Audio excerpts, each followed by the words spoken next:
Question 1. How do you feel about your training mentally and style have changed over the years? Oh, they changed a whole lot over the years. Like my style, when I first started, I was coming from like a karate kung fu style. So when I first started, I started in karate, right? And then I was really big into Bruce Lee, so I studied a lot of like kung fu, right? But then I got older, I joined a taekwondo school, and so I started doing taekwondo. So I had a blend of karate, kung fu, taekwondo. Later on, I started doing more jiu-jitsu and like MMA fighting. So it's been a blend of all those things, you know. It's been a mixture over the years. It's changed, and then my mentality has changed because I've grown up. I'm older, right, and I have a different understanding of the martial arts. So it's not just about fighting anymore. Yeah. He's in the middle of this class. She's had her class now. Well, if you could go back and retrain yourself, what would you focus on in your own development? It's a good question. I believe in having no regrets and never wishing you could go back, because you can't, you know. So I don't ever think that way. I guess if we're gonna play along here, if I could go back and change one thing, I think it would be to take more opportunities to train with other people, to learn from other people when I was younger. How did you get started? Did you accomplish what you set out to learn? I think so. How I got started, a friend in school invited me to come to his school and take martial arts class, and that's how I got started. And so far, I've accomplished everything so far. Now I have other goals, right? And I'm always working towards those goals. But so far, so good. Yep. Okay.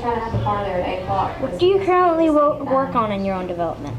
Oh, so I believe it's one of my core values is to constantly be developing yourself as a human being, and the quest for knowledge is never ending, right? So I love to read books. I love to listen to books, audiobooks in my car when I'm driving, you know. If I don't have the time to read, I'll listen to it. Even when I work out, I'm listening to books. So I'm training my brain and my body at the same time when I work out. I do, it's crazy. So, I mean, that's one way that I do. I also take seminars, and I take classes from other martial artists and other business people and all sorts of people to try to, you know, expand my knowledge and develop myself mentally, yeah. Okay. What do you feel is the most important aspect of your training? What is the most important aspect? Perseverance. You know, doing it, and keep doing it, and then keep doing it, and keep doing it, and then getting tired of doing it, but keep doing it, and perseverance. All right, and that's what makes you good. So you can have all the athletic ability in the world and be this awesome, you know, phenom, but if you only train for a little bit, it goes away. You know what I mean? So I think all the physical ability doesn't matter. It's mental, you know, perseverance. Okay.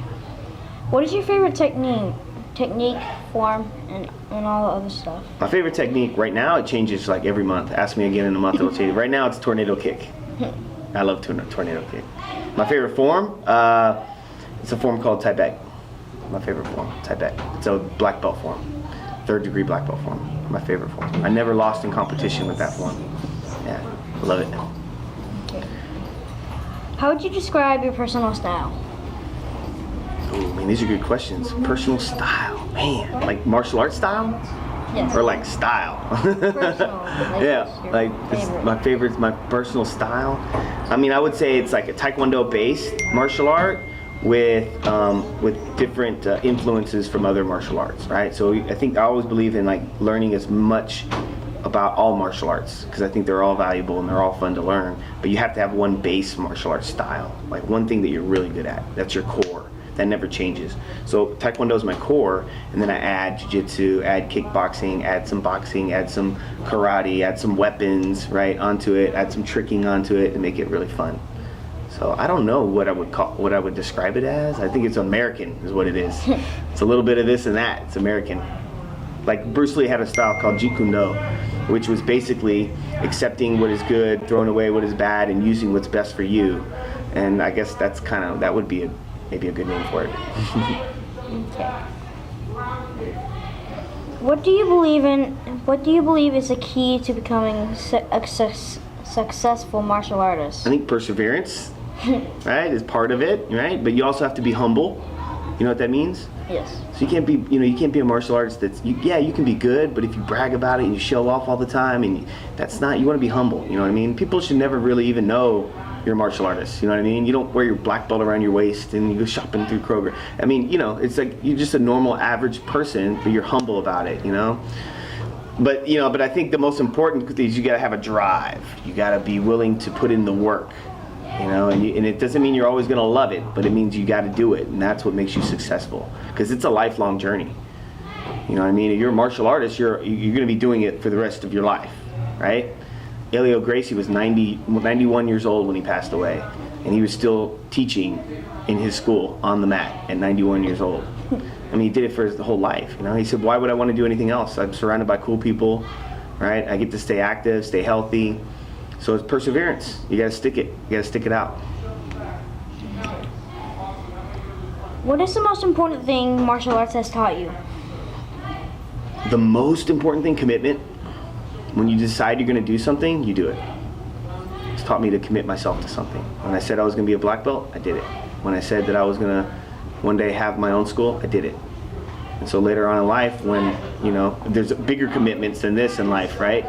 Kids, being married, you know, I mean, there's other things. So I learned commitment at an early age, and it's helped me now as an adult. So commitment, by far, number one.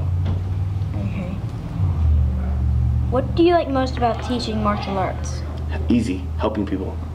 Watching kids like you grow and mature and develop and watch your skills get better and to see the confidence. Sometimes you don't even see it because you're like a kid and you don't even notice it. It's so little by little. But I remember when you first started. So I mean, that just gives me, and to see you accomplish like a black belt, it's amazing. So helping people is awesome. Okay. What traits do you feel are most important to teach martial arts? You gotta be patient, persistent, right? Kind. And it has to come from when you teach martial art, you have to do it because you love it, because you want to do it. Because it's tough. It's very simple to teach martial arts, but it's not easy. Day after day after day after year after month, you know, on and on. But I think you have to be patient, you have to love it, and you have to be good at explaining things to people in different ways.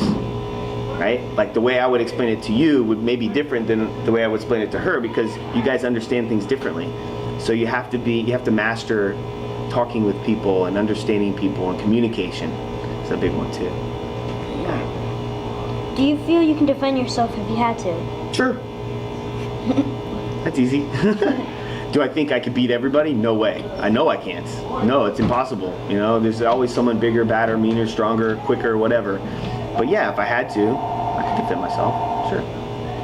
Absolutely. Have you ever had to use taekwondo to defend yourself? If you did, what happened? Yeah, a couple times, you know. And it's always been, anytime I've had to use it, it's because I was helping someone else. So for instance, I'm coming out, you know, of somewhere and a guy's beating up his girlfriend or being physically abusive with her, and I say, hey, don't do that, and then he comes and attacks me. Right? So one time that happened, and you know, I'm backing up, and he's coming in. I'm thinking, what do you do? What should I do? And I'm thinking back to my training. I said, well, side kick.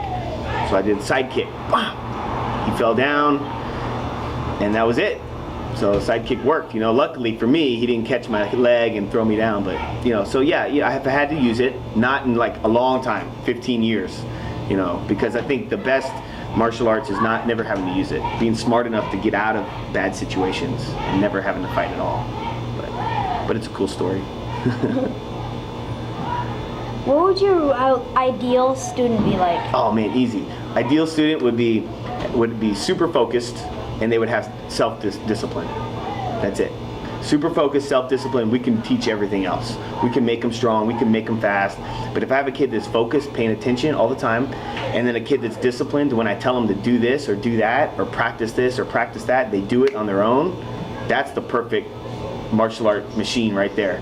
Because you can teach them anything if they just do it. You know, that's it. Can I improve my own training? Yeah.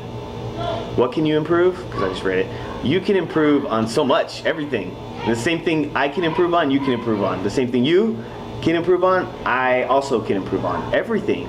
It's never-ending improvement. In Japanese, they call it kaizen.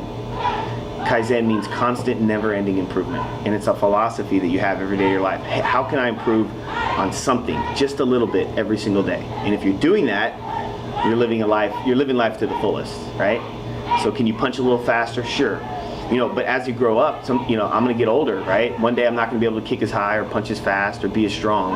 But there's other things I can be good at, like teaching, right?